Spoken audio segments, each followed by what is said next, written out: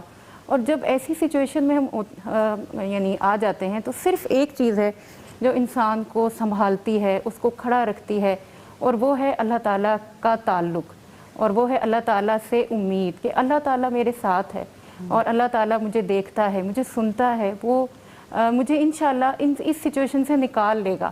اور پھر جب مجھے ایسا لگتا ہے کہ جب ہم اپنی یعنی ماضی میں بھی ایسی واقعات کو اور اپنے ساتھ ہونے والی ان حادثات کو یا بعض اوقات ایسی سچویشنز میں جب ہم ہوتے ہیں اور جب ہم خالص دل سے اللہ تعالیٰ کو پکارتے ہیں اور جب ہم اس پکار کا الحمدللہ اللہ تعالیٰ سے جواب بھی لیتے ہیں تو پھر وہ سچویشنز آپ کو بہت ہیلپ کرتی ہیں. ہبا کو یاد ہوگا بہت ینگ تھیں آپ، چھوٹی تھیں جس وقت اللہ سبحانہ تعالیٰ نے اچانک آپ کو پتہ چلا کہ آپ کے ہسبینڈ کو کینسر ہو گیا، اور پھر ود ان فیو ڈیز یعنی منتھس یا فیو ڈیز ان کی ڈیتھ ہو گئی. وہ آپ کے لیے بہت کریٹیکل ٹائم تھا، اور اللہ سبحانہ تعالیٰ نے آپ پر کتنی رحمت بھری چھاؤں کی کہ آپ کو اپنے کلام سے جوڑ دیا. تو کیا آپ بتائیں گی کہ اس کنیکٹیوٹی آف قرآن نے آپ کی شخصیت پر کیا اثر ڈالا اور کس طرح اللہ سبحانہ تعالیٰ نے آپ کو تھام لیا؟ جزاک اللہ خیر استاذہ جی، بہت ہی یعنی ایسا سوال ہے. میں یہ ضرور کہوں گی کہ سب سے پہلے اللہ تعالیٰ کا شکر اور اس کے بعد آپ کی بہت زیادہ شفقت محبت کہ جب میں نے النور کو جوائن کیا تو مجھے ایسے لگتا تھا کہ زندگی بالکل ختم ہے اور اس زندگی میں اب کچھ کرنے کو نہیں ہے میرے لیے. لیکن جیسے جیسے قرآن کی آیات اترتی تھیں اور ہم قرآن استاذہ سے پڑھتے تھے، بڑی بہت خوش قسمتی کہ استاذہ نے ہمیں قرآن اس وقت پہ پڑھایا. تو قرآن کی ایک آیت مجھے ایسے لگتا تھا جیسے میرے لیے یہ اللہ تعالیٰ مجھے کہہ رہے ہیں. اور جب صبر کی آیات آتی تھیں تو پھر تب بھی میرے آنسو نہیں رکتے تھے اور میں استاذہ سے سوال کیا کرتی تھی، اور استاذہ پھر مجھے کہتی تھیں کہ ہبا آپ حضرت عائشہ کے بارے میں سوچیں، آپ حضرت آسیہ کے بارے میں سوچیں، یا آپ مختلف ہماری جو خواتین ہیں جن کا اتنا رول ہے آپ ان کے بارے میں سوچیں. اور آپ اللہ تعالیٰ سے آپ نے کبھی ہوپ لیس نہیں ہونا، آپ نے کبھی امید کو نہیں چھوڑنا، اور آپ نے انشاءاللہ اللہ تعالیٰ کی کتاب کو تھامنا ہے، اس پر عمل کرنا ہے. تو استاذہ میں یہ دیکھتی ہوں کہ قرآن سے جب میں جڑ گئی اور قرآن واقعی میں مجھے اندھیرے سے نکال کے روشنی میں لے آیا، قرآن واقعی مجھے نا امیدی سے امید کی طرف لے کر آ گیا. اور وہ جو میرے اندر ایک چیز تھی کہ جو میں سمجھتی تھی کہ میرے لیے اب کرنے کے لیے کچھ نہیں ہے، تو قرآن نے اتنے زیادہ راستے کھول دیے اور اتنی زیادہ یعنی مجھے کرنے والے کاموں کا پتہ چل گیا، اپنے مشن کا پتہ چلا. پہلے مقصد صرف یہ لگتا تھا کہ گھر اور شوہر اور بچے اور فیملی، اور اس مقصد کے حوالے سے تو کبھی سوچا بھی نہیں تھا. اور جب رسول اللہ صلی اللہ علیہ وسلم کی زندگی کو ہم نے پڑھا، استاذہ سے سیرت پڑھی، ان کا جو دکھ، ان کا امت کے لیے رونا، تو مجھے اتنا زیادہ فیل ہوتا تھا کہ ہم کس بات پہ روتے ہیں، یعنی کہ ہم تو اپنی ہی محرومیوں کو روتے رہتے ہیں، اور رسول اللہ کس طرح رویا کرتے تھے. تو آپ یقین کریں میں نے اللہ تعالیٰ سے محبت الحمدللہ النور آ کر اور قرآن پڑھ کر سیکھی. میں نے رسول اللہ سے محبت، اللہ تعالیٰ آپ کو برکت دے، اور یہی تعلق ہے جس کی مضبوطی کے لیے انسان کو کام کرنے کی ضرورت ہے. باقی سارے تعلق جو ہیں وہ بہت پیچھے رہ جاتے ہیں.